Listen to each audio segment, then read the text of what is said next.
So I guess we're making this ridiculous video. So Intamin is a manufacturer that for the longest time had issues with for their rides. More than any other manufacturer, I've had a lot of interesting experiences and stories about their roller coasters. And I don't think that any other manufacturer can compare to the convolutedness of Intamin. Intamin is a manufacturer that I can respect at certain points where their efforts in making interesting roller coasters are, present. That said, this is a manufacturer that can complicate a lot of their coasters and can make a lot of their attractions quite frustrating to really try out. Really, I've had some sort of critical to negative experience with all but one of Intamin's roller coasters, and today is the day where I share my stories relating to all of them. For clarification first, this list will be for coasters that have been Intamin's fault, the maintenance part of these coasters, or me absolutely being dumb in my decisions. This will include both coasters I haven't ridden and has, along with one coaster that I haven't even seen yet, but I was at the very least found the story a bit interesting before leading up to it, and the circumstances behind that one that kind of baffled me in the moment. Hence the reason why you're getting this video. So, this will also spoil some of the essential ideas for a big video that I'll be releasing in 2027 as something else I like to mention. So, heads up if you're interested in seeing that full story coming out. This will just be bits and pieces of the stories that I've had on my journey against the big bad boss, Intamin. So, let's get started, going from the first Intamin I've seen to the latest one. So, we're pretty much going in chronological order of our first meetings. Alright. Xcelerator at Knott's Berry Farm is the Intamin Xcelerator that I've first seen at a park on January 2nd, 2022. Despite my first visit to the park happening to see the coaster, I didn't really ride much outside the dark ride and now defunct kiddie coaster, Timberline Twister, along with not trying any thrill rides, which was understandable as I wasn't so ready for it mentally.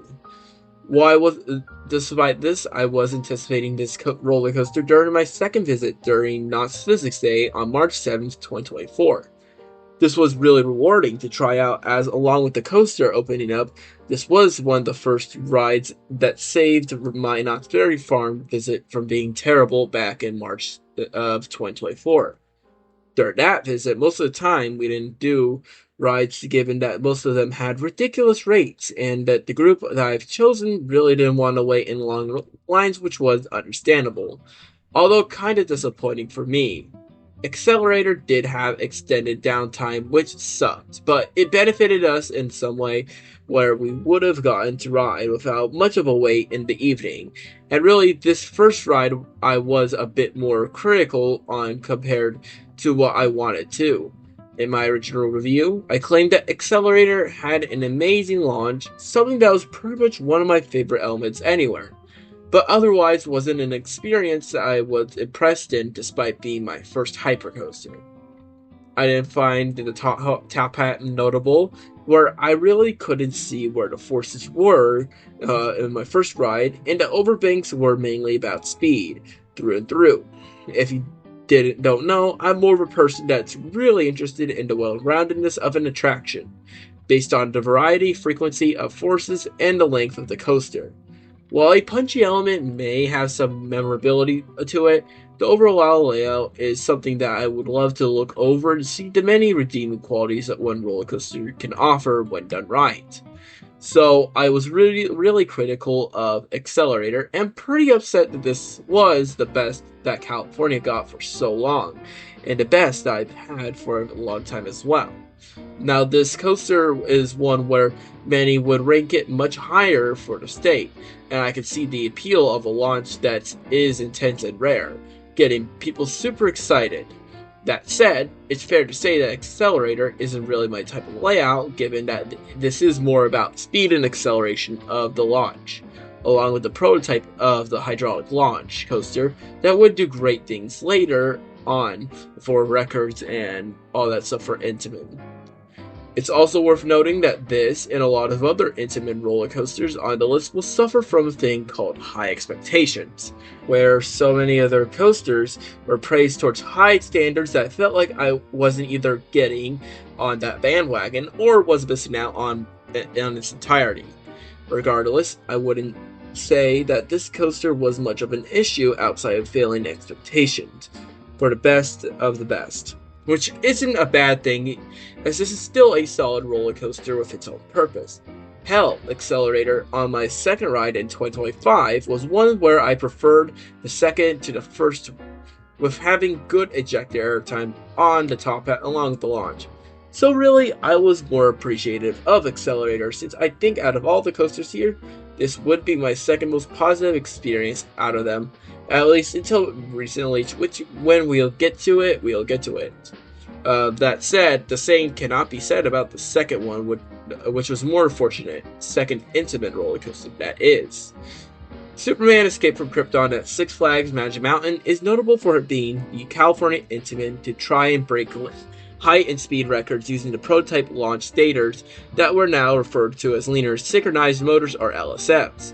This was also the tallest and fastest roller coaster near home, having a 328-foot tall drop and a launch speed that was closer to 100 miles per hour than was actually.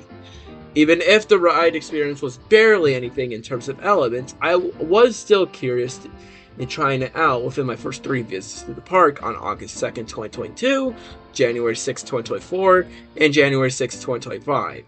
Despite my attempts, this would be the park's most unreliable coaster, having maintenance or staffing issues on the first 3 visits. And then after that 3rd visit, the park would announce in March of that same year that the coaster would be done for good. Now, for somebody who wanted to try many Intamin coasters, I love coasters in Southern California getting that sweet completion.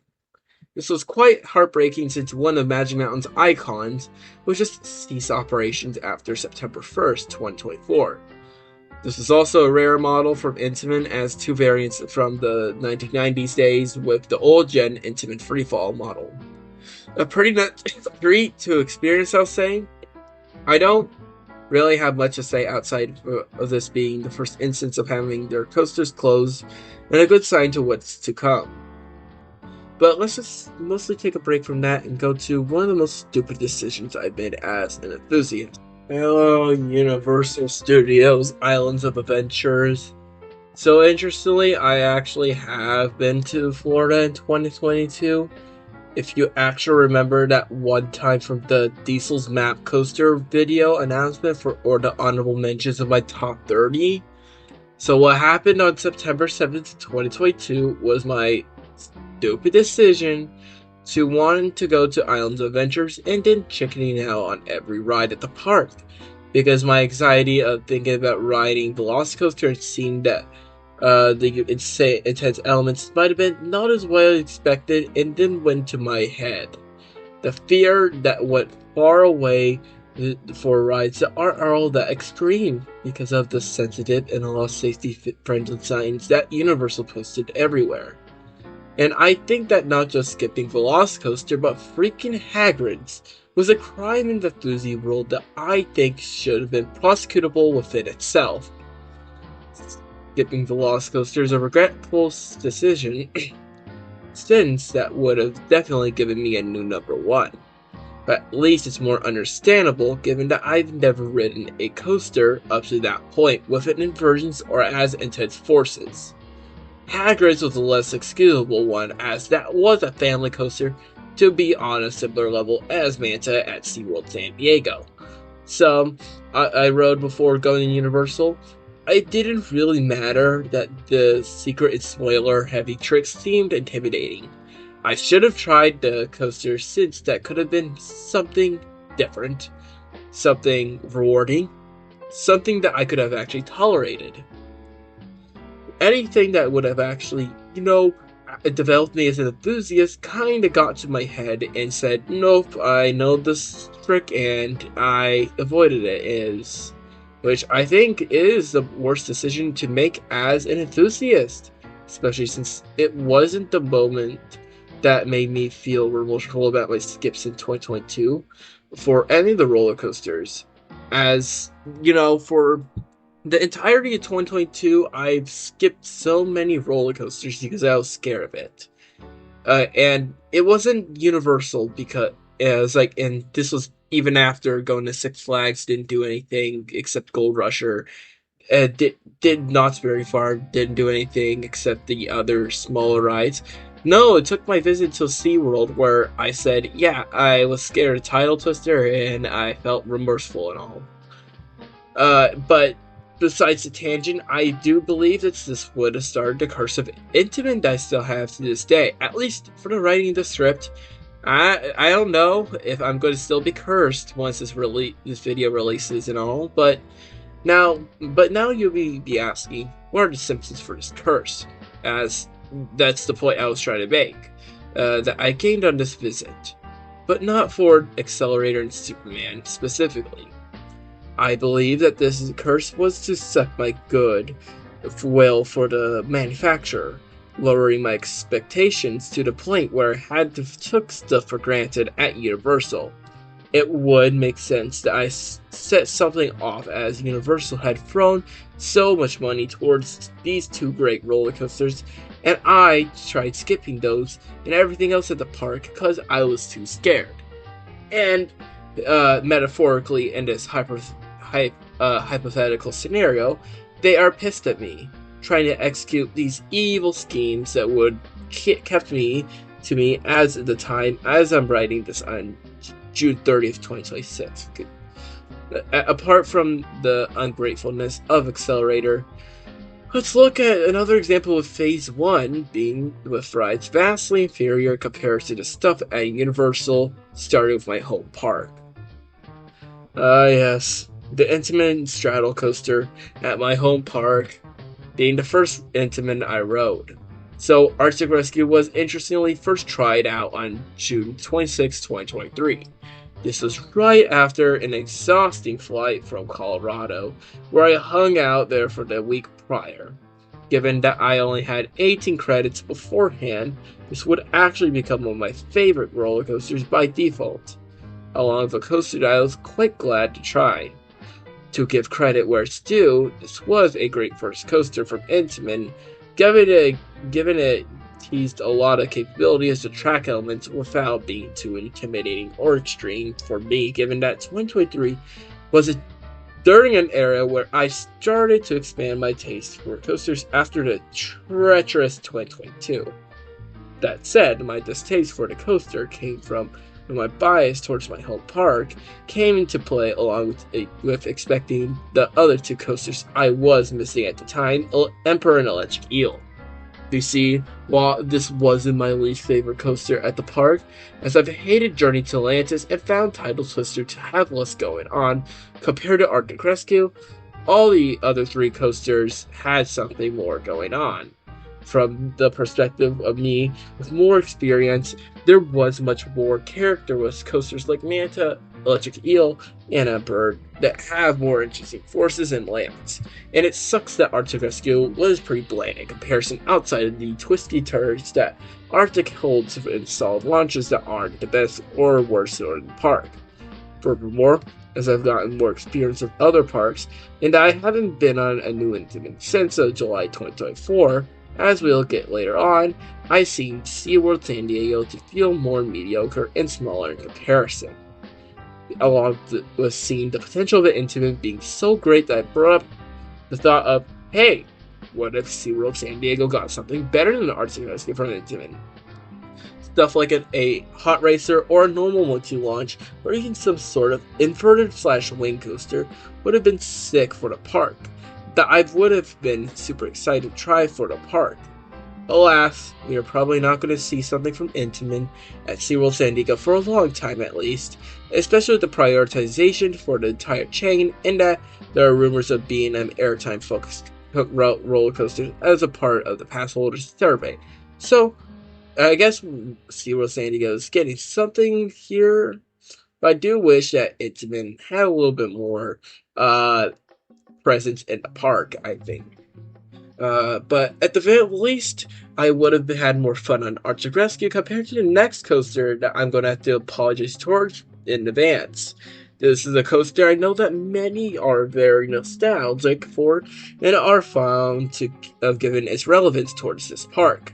That said, as someone who rode it for the first time in its second to last row on June 3rd, 2024, after riding many other thrill coasters beforehand, anticipating something very cool from Intamin, I wasn't too impressed by Disney for Incredicoaster. Now, this part is going to be tangential through it, so I have to get this out of the way. I would consider this as an Intamin Soul LIM sit-down coaster, so that so happens to hold the Generation 1 Intamin multi-inversion trains. This really doesn't look too comparable to the other Intamin multi-inversion coasters, as Incredicoaster is more of a launch coaster, over a coaster that just focuses on inversions. And to Intamin's and Disney's credit, the technical aspects of the coaster, like the trains and launches with capacity, the monster that it is from a Blockstone perspective, is really cool. I really appreciate that they've optimized so much in terms of any potential delays in dispatches that the coaster's frequency and efficiency is very impressive, in a way that it's not really a failure in terms of a capacity machine. That said, we are going to actually be talking about the ride experience that I wasn't so pleased about. In my original review, I called out both the theming attempts and the actual layout to be extremely underwhelming and tedious. From the layout's standpoint, which was the part that Intamin was involved in, most of the layout felt like it had the most filler out of any roller coaster I've tried, unfortunately. 6,072 feet of track may be impressive at first, but I believe 2,000 of that consecutive track wouldn't have had any forces, and instead had everything drawn out with an uninspired layout, I would say, with maybe a couple of exceptions, but those exceptions aren't so big that I think they could be really saved this much. Really, as a tribute to the Frederick Church wooden coasters in California, or even the famous Coney Island Cyclone, it kind of misses the point of the layout, since a lot of the aspects for those wooden coasters, like the varying amount of larger drops, camelbacks, and even the starting tunnel, are all missing. Really, most of the ride consists of these wider turns that both have no laterals and that aren't really prevalent on any of those three wooden coasters that I mentioned. I think that this was a coaster held with a lot of potential to be great if it was built at a later time, since Intamin had changed a lot of their layout philosophy even after 2 years after Incredicoaster opened. As Intamin previously did, the closest coasters to Incredicoaster are the later 90s looping coasters with the multi-inversion coasters, and the famous launched inverted coaster called Volcano the Blast Coaster at King's Dominion. Both of those do hold wider turns, or stuff not inherently inversion-based, like the Intamin 8 inversion coaster Helix towards the end, or other stuff like the wide turns on Volcano. But regardless of what could or couldn't have happened, I think Incredicoaster was mostly a fumble for a ride experience that could have been extremely engaging with how Intamin now does their transitions, and with a couple of exceptions like launch, first hill, a lower S-bend, and a loop, the coaster felt pretty much forceless.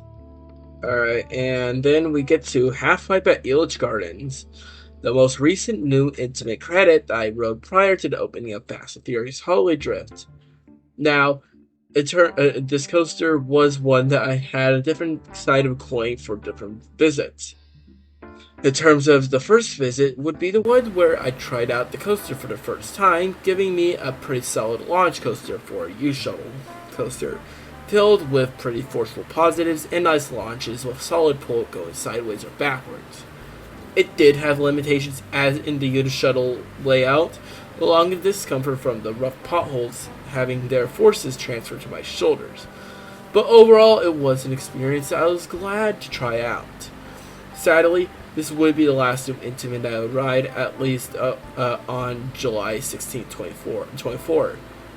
As of writing this on July 8th, 2026, and recording this on July 11th, 2026, and posting the video much later than this date, I haven't ridden a new Intamin in over 2 years, which is kind of a letdown.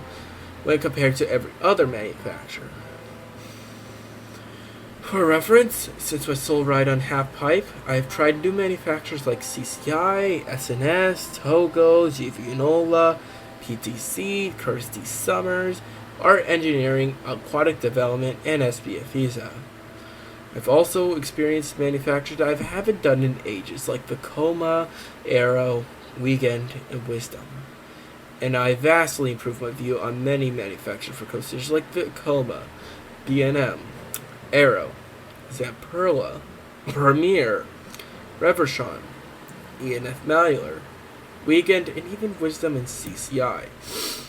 Even some manufacturers I've ridden more coasters that are new to me that weren't even new game-changing discoveries like Xcelerator and RMC were still present for me. You may think that really the main manufacturer being left out in this party is Intamin.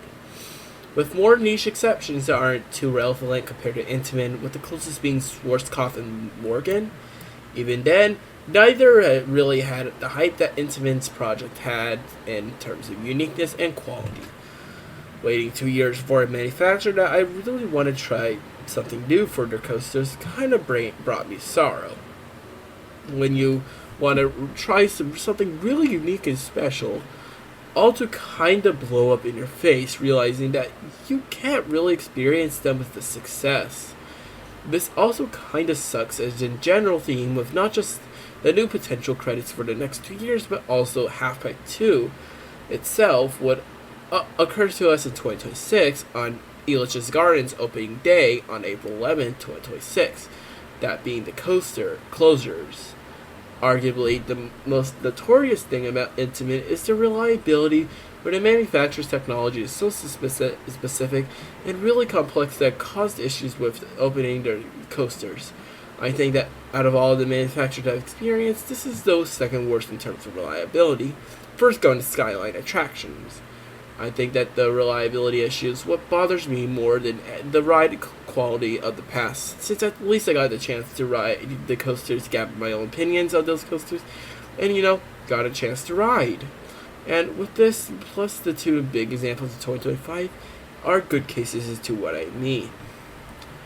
But first comes in sort of an intermission from 2024 to 2025, with one coaster I technically saw but didn't ride as it was in the clearance testing phase. Over a year ago, on June 21st, 2025, I saw the coaster Fast and Furious Hollywood Drift in person. I think that out of all the coasters here, I've had the most positive thoughts about it until a bit more recently, where all at a solid number 2. Fast and Furious' excuse for being closed was a much more understandable and less of a fault of the manufacturer. It was clearly under the process of being constructed and getting prepared for the 2026 season opening, something that I can emphasize with. Additionally, this coaster looked so picturesque during my visit, especially the black track not having sound shields obstructing each end of the coaster or a sound wall towards the bottom. I loved the look of the coaster, and I love seeing the construction process right then and there. While it was the major highlight and obsessive point of the attraction for me, my main issue now is that the attraction hasn't had an opening date announced yet. And as of July 9th, 2026, this coaster had been testing with riders safely with members of ACE and team members. We are getting to a point where the coaster hasn't had much news since those aforementioned testing in terms of an opening date. And given that this wouldn't be a soft opening kind of deal, that makes me feel that this isn't opening within 2 weeks or a couple weeks. Now, granted, this is technically a prototype from Intamin built on a hillside, so more delays are expected in the construction, which takes longer than based on everyone's involvement compared to a coaster on flat ground. Even still, this is a coaster that's taken a long time to create. And I do wish that the weight has been up, as this is a coaster that I think would do much more compared to other prototypes or intimate models that have been doing in the States in terms of layout. I think that once this opens and I get to try this coaster, I'll feel very happy and will forgive most of what Intamin had done in 2025. But, we still haven't gotten to it, and we'll start with Six Flags America once again.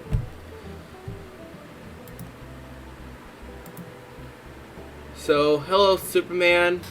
Superman Ride of Steel was an intimate hypercoaster at the now defunct Six Flags America, where as of this recording is now a lawn ornament waiting to see what happens with the park's land for future development.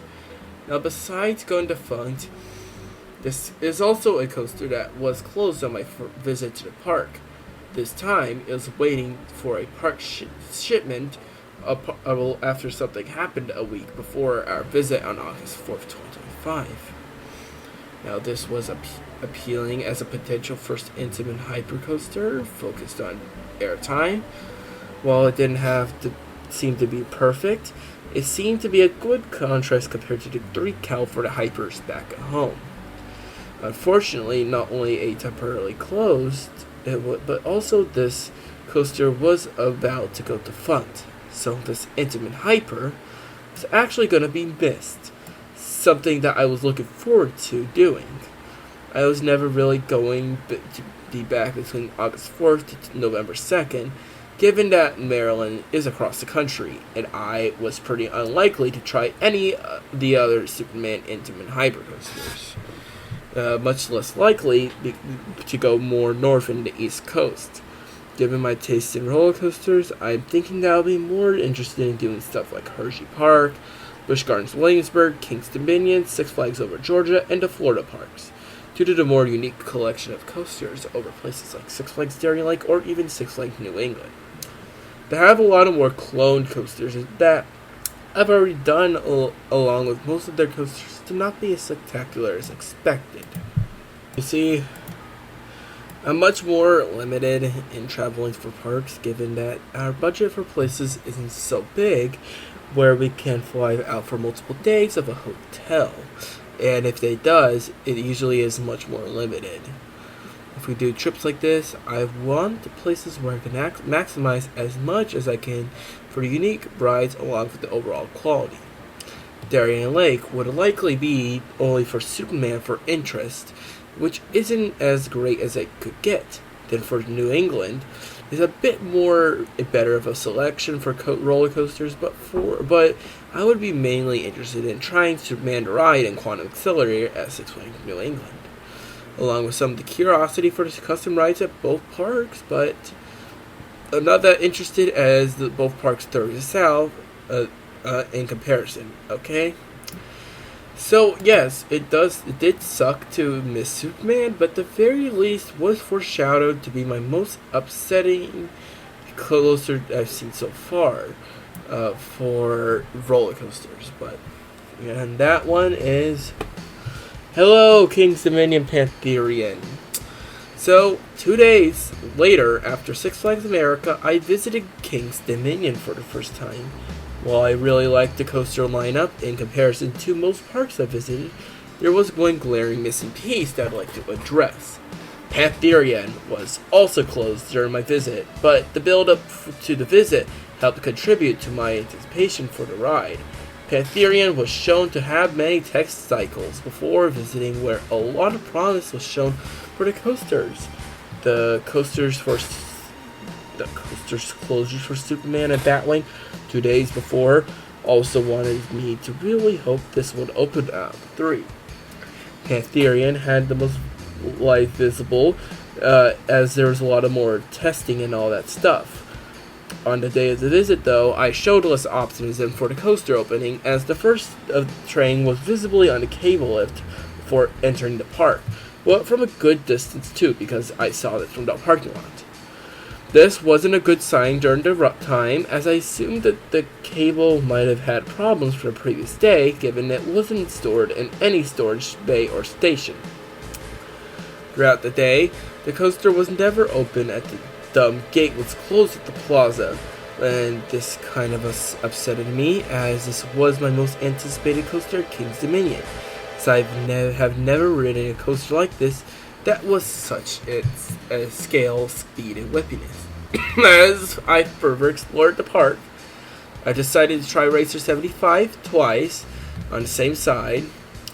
first ride was trying to out the coaster out of curiosity, and while the coaster itself was fine, it was the best opportunity to see what's going on with Pantherian. The most positive news for that day was the coaster was seeing on my first ride on Racer 75 had people surveying the cable drum. The second ride, they were gone, and that gave me a clue where it should have indicated the status of the coaster and maybe that the coaster was almost done. Instead, I considered both possible scenarios that I made in my mind with the possibility of inspecting the cable drum shape after a possible breakdown instead of the fact that maybe substitute one was expecting the cable's shape in order to have party to write it off the quality of the cable and drum. After staring at the coaster for a long time, along with trying every other important coaster there, I've decided to re-ride Rapterra and head over to the entrance gate to Pantherian, where we asked the status of Pantherian towards the workers, and he said they were working on it. At that point, I was kind of defeated and upset about this closure, although I would have been understanding of this closure as if it opened back up at any other day outside of the literal next day. Oh, that's right. On August 7th, 2025, 25 hours after I left the park, it flew back to California. A few hours earlier, Pantherian reopened for the first time of the season. God damn it! This was quite literally the worst coincidence I've ever experienced for a coaster. One where, unlike other closures that opened days, weeks, or months even later, or that I never even got a chance to try out, was at least out of my control, and to ask for another chance. This is one where I could have tried to do so, but instead opted out given that I would have been a safer move to not wait for the coaster. Now, yes, looking at it now, I think that I both agree and disagree with this notion, where it's understandable to not get your hopes up for a coaster to reopen, especially under the gut feeling that the Pantherian could have potentially had problems that prolonged the coaster after hearing it was going to be closed. At the same time, though, I think that I could have considered that the coaster was just testing fine for the most of the day, along with many people needing to sign off the coaster, not just the state or manufacturer, but all the other parties involved. That could have been what happened, but really we don't know what happened on August 6th or 7th. That said, the situation could have gone worse at the very least, depending on how patient we could have been. Since we were revisiting a park that we've already gotten most of the coasters, there could have been a chance where we could have called quits even before 6 p.m.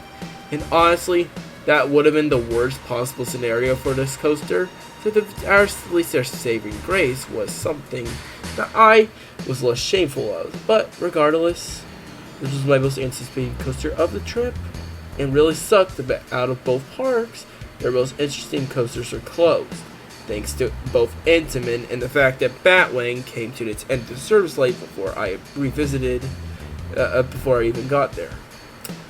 Not revisited, sorry. But after Pantherian, that was mostly it for Intamin misses, and so far I only revisited Elitch Gardens in terms of any changes for Intamin-based roller coasters, with the aforementioned closures really, and a ride on Arctic Rescue, which was a bad ride, but you know, at least I got a ride in Intamin. But so far, I haven't anticipated anything from the manufacturer yet, and problems other than Hollywood Drift opening. And oh, wait, something else that happened very recently with one park that I was considering going to. Now, there's a chance that I'm being a bit skeptical on going to this place because, well, we may change our plans and all that stuff.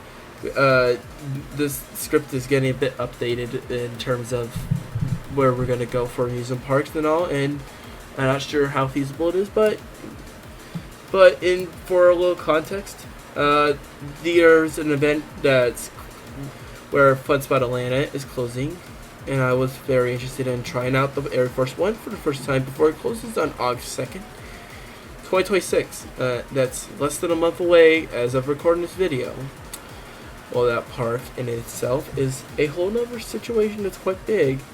An interesting coincidence could have occurred depending on some stricter numbers that I came up with.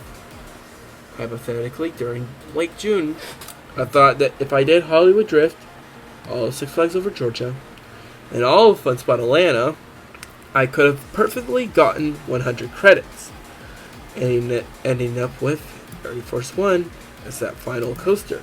So, riding this, I am at 84 credits, and it is, again, July 11th, 2026, so I haven't done anything so yet.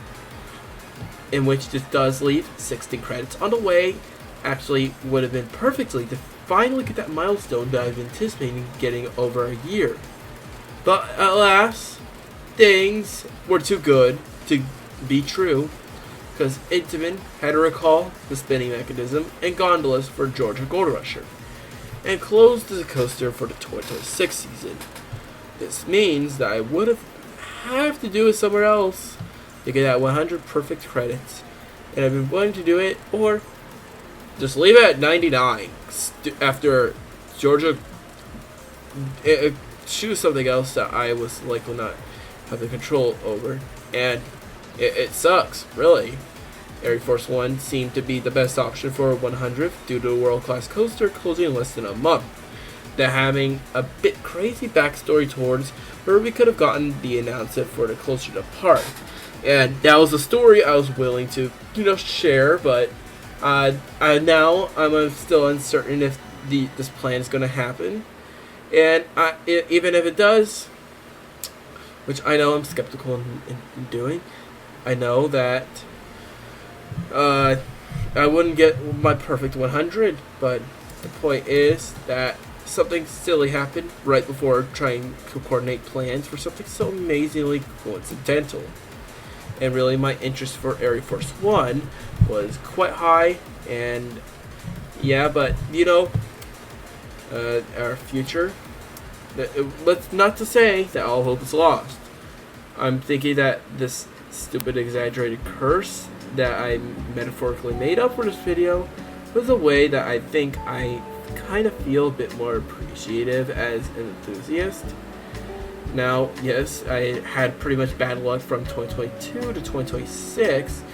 At least writing this, I don't want to jinx myself. I had my experiences with Intamin become bad to worse when traveling to parks, feeling like I took these ride experiences for granted during different phases of my enthusiasm.